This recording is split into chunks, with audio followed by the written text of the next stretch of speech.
श्री स्वामी समर्थ. जय जय स्वामी समर्थ. मी प्राजक्ता तुमच्या हृदयस्थानी जे गुरुतत्व आहे त्या गुरुतत्वाला नमन करते. आज सुवर्णशक्ती ध्यान पर्व 3 नारायणी कवच कृपा प्राप्त दिवस 7वा आला आहे. आज या वर्षीच्या सुवर्ण शक्ती ध्यानाची सांगता आहे. त्यामुळे आपण आज इथून भरभरून काहीतरी घेऊन जायचं आहे. त्याची सुरुवात कुठून होणार तर आपल्या माइंडपासून आपल्याला ती सुरुवात करायची आहे. It's all in your mind. Whatever you hold in your mind will tend to occur in your life. हे नेहमी ध्यानात ठेवा. तुम्ही आता स्वतःला जे आहात, जे तुमचं अस्तित्व आहे, ते तुम्हाला जे दिसत आहे त्याबद्दलचा एक्झॅक्टली विचार तुम्ही फार काळ आधीपासून करत आला आहात. आता ह्यामध्ये 2 गोष्टी आहेत. जर तुम्ही खरंच स्वतः आता सॅटिस्फॅक्टरी लेवलवर आहात तर तुमचा जो विचार आत्तापर्यंत चालू होता तो योग्यच होता, ज्यामुळे तुम्हाला आता हे छानपैकी दिसत आहे. पण समजा जर रिझल्ट्स हा तुम्हाला हवा तसा आलेला नाही आहे, तुम्हाला जे पाहिजे आहे ते तुम्हाला आता तुमच्या मॅपवर दिसत नाही आहे, तर तुम्ही आत्तापर्यंत काय विचार करत आलात ह्याचा थोडासा बॅकलॉगमध्ये जाऊन थिंकिंग सुरू केलं तर तुम्हाला कळेल की तुम्ही जो मॅप ड्रॉ करत होता तो खूप रॉंग ट्रॅकवरती होता. तर हे आपल्याला बदल करायचा आहे इथे. त्यामुळे it's all in your mind एवढं ध्यानात ठेवायचं की जे मला पाहिजे आहे ते मी अप टू द मार्क कसं आणेन. If you want different results in your life or your work, तुम्हाला त्यावरती काम करावं लागेल. त्या फ्रिक्वेन्सीला तुम्हाला ट्यून्ड व्हावं लागेल. मला जर का FM जर का 91.3 रेड FM हे चॅनल ॲक्सेस करायचं आहे तर ती फ्रिक्वेन्सी मला ट्यून्ड करणं गरजेचं आहे. एक्झॅक्टली आपल्या विचाराला आपल्या रिझल्टची ट्युनिंग आपल्याला करण्यासाठी नित्यनियमाने ती थॉट प्रोसेस मनामध्ये चालत राहणं गरजेची असते. आता हे बोलून होणार नाही आहे, ह्यावरती काम करावं लागतं आणि हे काम करण्यासाठीच हे विशिष्ट प्रकारची रेकी साधना तुमच्यापर्यंत पोहोचली आहे. आज जेव्हा तुम्ही 7 दिवस सातत्याने यात आहात विदाऊट 1 डे फेलियर, जर का तुम्ही इथे कंटिन्यू प्रोसेसमध्ये बसलात तर कुठेतरी पुन्हा एक वेगळी ऊर्जा तुमच्यामध्ये तयार झालेली तुम्हाला आढळेल आणि तुम्ही त्यामध्ये त्या प्रकाराने काम करताना तुम्हाला दिसून येईल. सगळा खेळ हा ऊर्जेचाच असतो, एवढं लक्षात ठेवायचं. सगळा खेळ एनर्जीज तुम्हाला देत असते. ज्या प्रकाराने कोणत्याही आईला वाटत नाही की आपल्या मुलाचं वाईट व्हावं, त्याप्रमाणे इथे जेव्हा बसता तुम्ही तेव्हा गुरुस्थानी महाराज आहेत, तेव्हा त्यांना फक्त तुमच्या हिताच्या गोष्टी तुमच्यापर्यंत पोहोचवायच्या असतात आणि ते सदैव तुमच्यासोबत असतात. पण तुम्ही आहात का इथे? तुम्ही रोज नित्यनियमाने स्वतःला अशी जोड घालून घेतली आहे का की ज्यामुळे जे ते देत आहेत ते तुम्ही घेण्यासाठी तयार आहात का? ह्या गोष्टी इथे विचार करायच्या आहेत. त्यामुळे नित्य साधना कधीही सोडू नका. कधी तुम्हाला वाटतं की तुम्ही आजारी आहात तर सारखं आजारी आहे हे शब्द बोलून स्वतःला अजून लो फील करण्यापेक्षा जर तुम्ही तेव्हा बोललात की I am in healing, I am in wellness, तर ते जास्त चांगल्या ऊर्जा तुम्हाला देत राहील. कारण जर तुम्ही डिसीजमध्ये आहात तर शरीराला जे नको आहे त्या एनर्जीज तुम्ही ॲक्सेस करत आहात. म्हणून शरीर काहीतरी गोष्टी बाहेर फेकत आहे. जेव्हा तुम्हाला अजीर्ण होतं, तुम्हाला खाल्लेलं पचत नाही, तेव्हा वॉमिटिंग होतं आणि जे पचलं नाही ते शरीरातून बाहेर फेकण्याची क्रिया होते आणि मग तुम्हाला बरं वाटतं. जर शरीराला एवढं कळतं की मला काय योग्य आहे, मला काय अयोग्य आहे, माझ्याकडे काय मला घ्यायचं आहे, काय फेकून द्यायचं आहे, तर तुमच्या बुद्धीला सुद्धा ती चालना देण्यासाठी काम करणं रेकीमार्फत गरजेचं आहे. आपल्या शरीरामध्ये की नाही ऊर्जा नेहमीच त्या प्रकाराने काम करतच असते. त्यामुळे आपल्याला चेंजेस आणणं गरजेचं आहे. To change your life you must first change your mind. Your soul is a golden soul. ह्याच्यावरती लक्ष द्या. जेव्हा सुवर्णशक्ती ध्यानाला बसला आहात, तुमचा सोल जी सुवर्णशक्ती घेत आहे ती तुम्हाला वापरायची आहे स्वतःसाठी. Just to uplift yourself. Just 7 दिवसाची सेशन झाली, आता काय, उद्यापासून मी झोपेन, उद्या मला झोपायचं आहे, असं ठरवून जर का बसला असाल ना, तर तिथे कितीही काम करून उपयोग होणार नाही. एका विशिष्ट प्रकाराने सातत्य असणं गरजेचं आहे. मी नक्कीच म्हणणार नाही की 3 वाजता उठा आणि अगदी घाईघाईमध्ये बसा, परंतु निदान 4ला उठून 4:15 4:30पर्यंत थोडक्यात आवरून तुम्ही मेडिटेशनला 1 तास दिलात तर दिवसभराची जी एनर्जी आहे ती पॉझिटिव्हली तुमच्यासाठी काम करत राहते. ही ऊर्जाच महत्त्वाची आहे.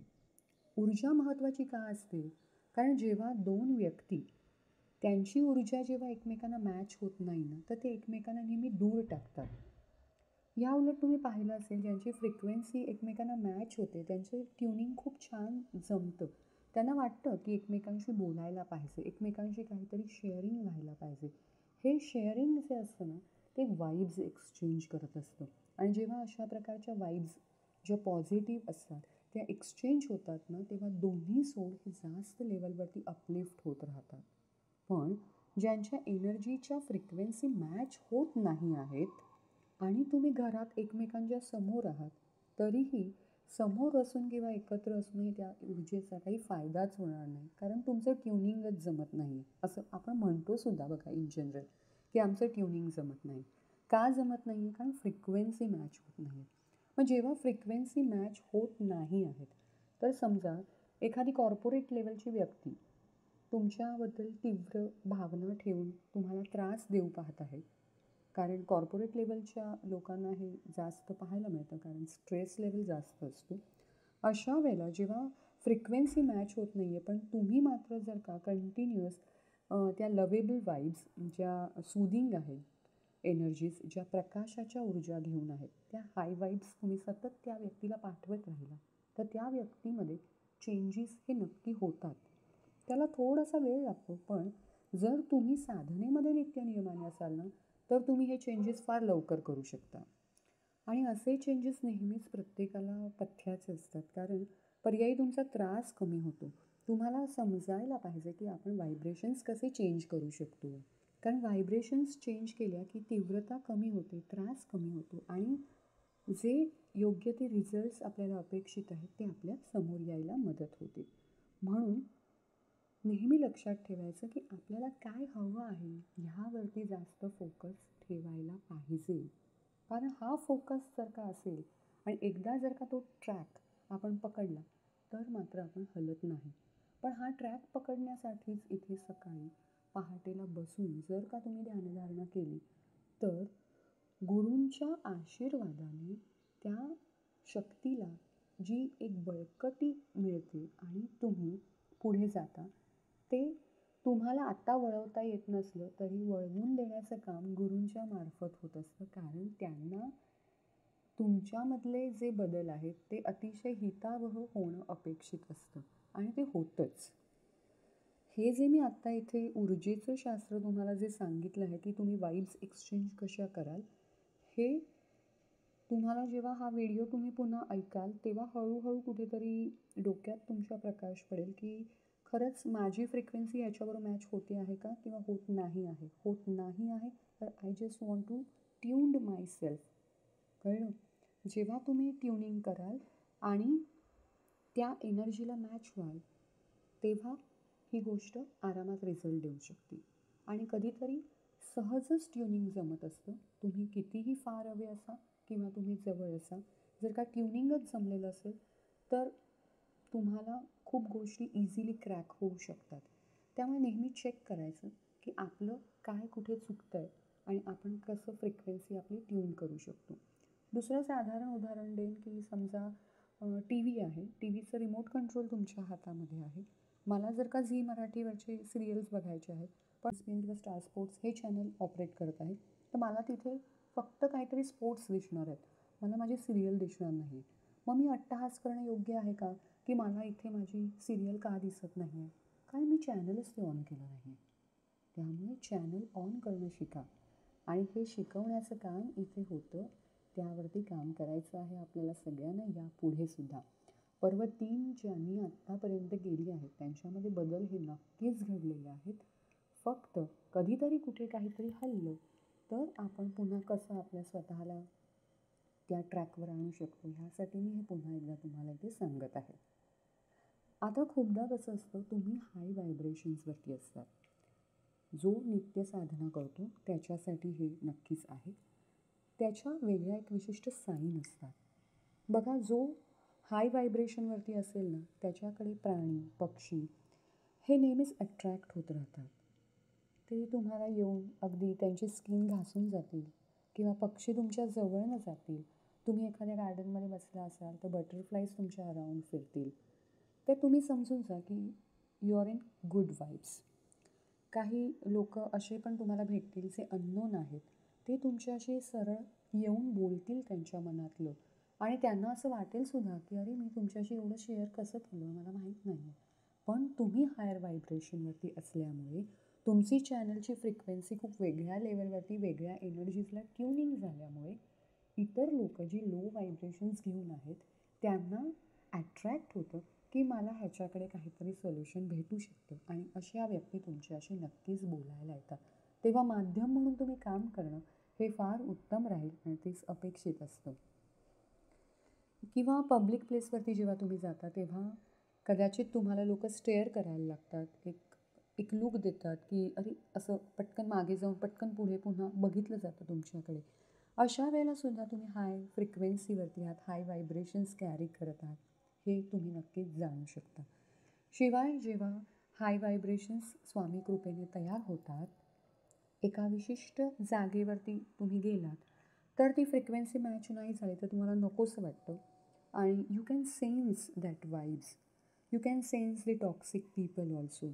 त्यामुळे टॉक्सिक पीपलशी बोलणं नको वाटतं आणि तुम्हालाच स्वतःची एकांत साधावासा वाटतो आणि जे फ्रिक्वेन्सीला मॅच करतात अशा लोकांशी बोलणंच तुम्ही जास्त प्रिफर करू शकता अशा वेळेला. त्यामुळे टॉक्सिक पीपल हे नेहमी अवॉइड करणं तुमच्या दृष्टीने बरं वाटत असतं. पण जर का कधी काही गरज जिथे असते टॉक्सिक पीपलनं, कारण they are like a patient आणि तुम्ही डॉक्टर म्हणून काम करत असाल तर त्या व्हायब्रेशन्स ज्या तुमच्याकडे अगदी हायर लेवलला आहेत तर त्या तुम्ही तिथे पेनेट्रेट करून त्यांच्यासाठी थोड्या एनर्जीज डिलिव्हर्ड केल्या तर फार उत्तम प्रकाराने तुमच्याकडून एक सेवा घडू शकते. आता ह्या व्हायब्रेशन्स क्रिएट करण्यासाठी काय करावं तर नेहमीच आपण कंपॅरिझन बंद करायला पाहिजे. ह्याला हे अनुभव आहेत मला काय नाही हा प्रश्न सगळ्यात महत्त्वाचा बंद करायला पाहिजे. अनुभव येणं किंवा न येणं ह्यापेक्षा मी बसत आहे, मी करत आहे, ह्यावरती माझं काम होत आहे. मी माझ्या थॉट प्रोसेसला चालना देण्यासाठी काहीतरी वेगळं आता आयुष्यात करणार आहे. ही एक मेंटल स्टॅबिलिटी आणि कपॅसिटी जरी तुमची स्वतःहून तुम्ही तयार केलीत ना तरीही तुम्ही खूप अंशाने पुढे मार्गक्रमण करू शकता. ओके. इथे कसं असतं, you need to ignore what everyone else is doing and achieving. कारण तुमची जर्नी ही तुमची आहे. इथे प्रत्येकाला वेगळा मार्ग दिला आहे. शाळेमध्ये बघा ना, शाळेमध्ये टीचर एकच असते पण ती शिकवताना सगळ्यांना सेम शिकवूनसुद्धा एका वर्गामध्ये प्रत्येकाचे मार्क वेगळे असतात. प्रत्येकाचा रिझल्ट हा वेगळा आलेला असतो. कोण अव्वल मार्कावरती असतो तर कोण अगदी 0वरती असतो. का? टीचरनी काही डिफरन्शिएट केलं आहे का? नाही. देताना तिने सगळ्यांना तेवढ्याच लेवलचं दिलं आहे. हेच सारखं मी तुम्हाला सांगते.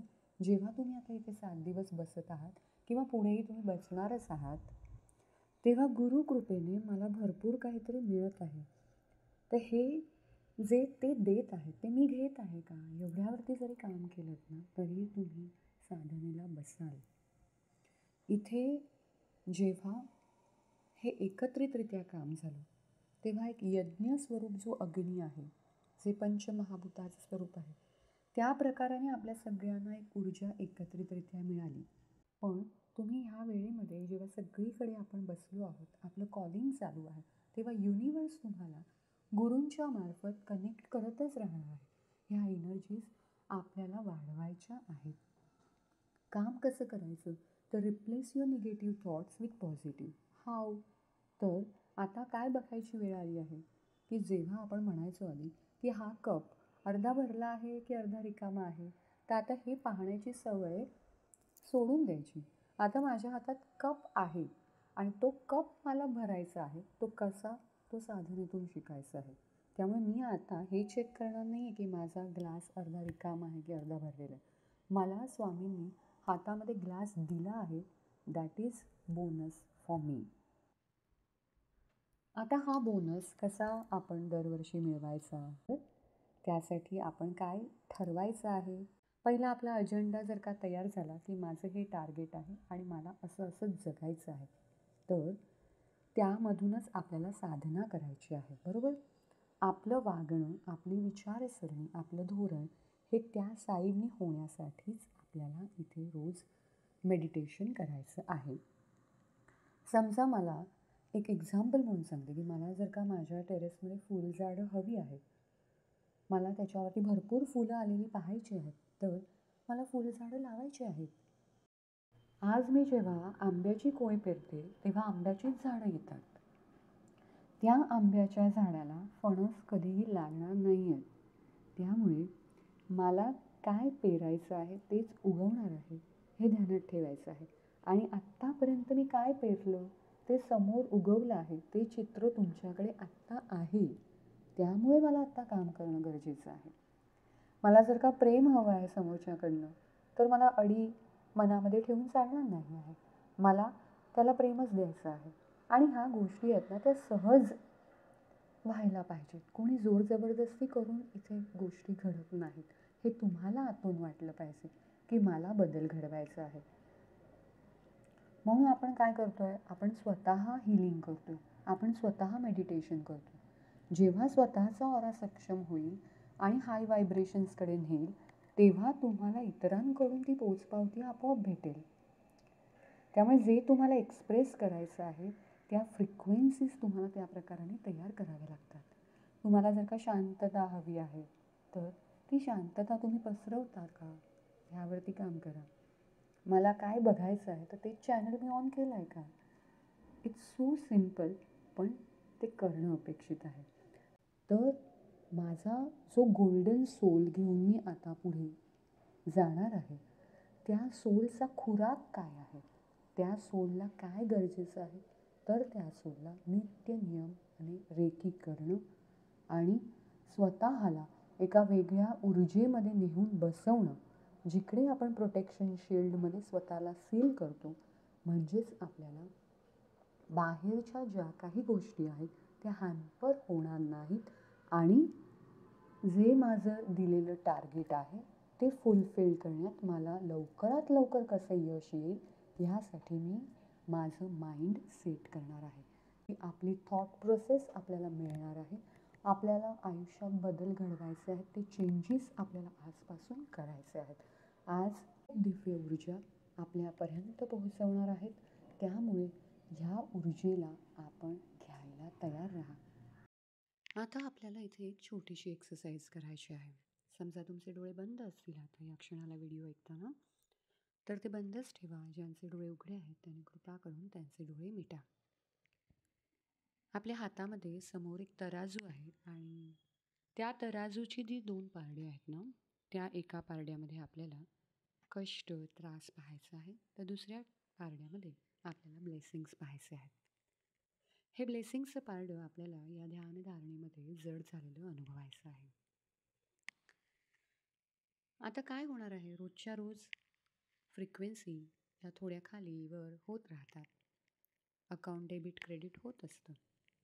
तर आपल्याला इथे ब्लेसिंग्स सारख्या क्रेडिट करून घ्यायचे आहेत. त्या कशा? तर ते नित्यनियमाने साधनेतून आपण करणार आहोत, जसं मी तुम्हाला आधी सांगितलं.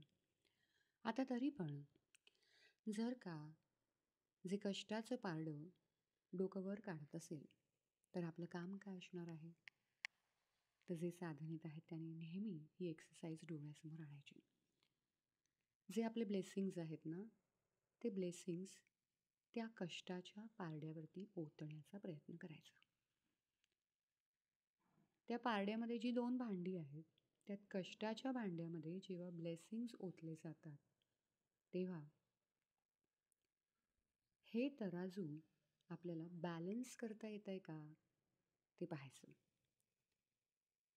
जेव्हा ब्लेसिंग्सचा ओव्हरफ्लो वाढतो ना, तेव्हाच कष्टाचं पारडं आहे ते आपल्यासमोर दिसेनासं होतं.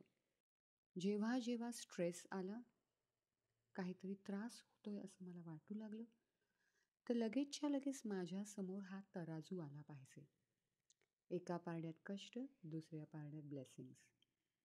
त्रास सतावत आहे असं वाटलं, तर ते ब्लेसिंग्सचं पारडं आपल्याला त्यावेळेला त्या कष्टावर ओतताना पाहायचं आहे. हे तुम्हाला पाहताना एक्झॅक्टली युनिवर्समध्ये ही मेथड चालू राहणार. त्या त्या क्षणाला तुम्हाला काही ना काहीतरी क्विक हेल्प नक्की समोर येणार. तुम्ही जे काही चांगलं केलं, ज्या गुड डीड्स आपण जे म्हणतो, त्या तुमच्यासमोर नक्की उभ्या राहणार आणि जो त्रासाचा क्षण आहे, तो तिथे लोप पावणार. फार सोपी पण फार महत्त्वाची एक्सरसाइज तुम्हाला आज या ध्यान साधनेतून इथे मिळत आहे. वारंवार जेव्हा हे पाहत राहाल, तेव्हा तराजू बॅलन्स करण्यामध्ये यश येतंय का ते पाहायचं आहे. जेव्हा हा तराजू तुम्हाला बॅलन्स होताना दिसेल ना, तेव्हा तुमच्या व्हायब्रेशन्स या हाय एनर्जीला असतील. तुम्ही फार सुंदररित्या खूप चांगल्या गोष्टी एक्सेस करू शकाल. आता आपल्याला आपल्या दिवसाची सुरुवात करायची आहे मेडिटेशनमधून. त्याआधी फक्त मी बोलते ते लक्षात घ्या. शक्य असल्यास नंतर तुम्ही ते तुमच्या वहीमध्ये सुद्धा लिहू शकता. Speak in a such a way that others love to listen to you. असं बोला जे खरंच समोरच्याला ऐकायला आवडेल. And listen in such a way that others love to speak to you. आणि अशा प्रकाराने ऐकण्याचं काम करा, ज्यामुळे लोकांना तुमच्याशी बोलावंसं वाटेल. श्री स्वामी समर्थ. आपल्याला कोटी कोटी प्रणाम. Thank you so much. आपल्याला आपला दिवस सुरू करायचा आहे.